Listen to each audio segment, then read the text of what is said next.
প্রত্যেক মানুষের আল্লাহ তাআলা তার রুহু তার দেহ থেকে দুইবার আলাদা করে, একবার চূড়ান্তভাবে মালাকুল মউত আজরাইল দিয়া, আর দ্বিতীয় খোদার কসম আল্লাহ বলছে প্রত্যেকবার বান্দা যখন ঘুমায় আল্লাহ তার রুহুটা তার দেহ থেকে আলাদা করে নেয়।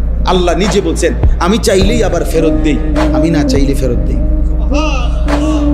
আল্লাহু ইয়াতাওয়াফাল আনফুসা হিনা মাউতিহা ওয়াল্লাতী লাম তামুত ফী মানামিহা ফায়ুমসিকুল্লাতী কাদা আলাইহাল মাউত ওয়া ইউরসিলুল উখরা ইলা আজালিন মুসাম্মা।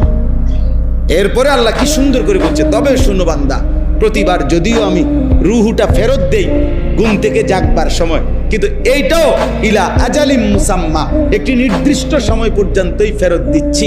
এই ফেরত দিলেও তুমি ধোঁকা খাইও না যে কোনোদিন আটকাবো না, না সত্যি সত্যি একদিন রুহুটা একবার নেব আজরাইল দিয়া, আর কোনোদিন ফেরত দেব না।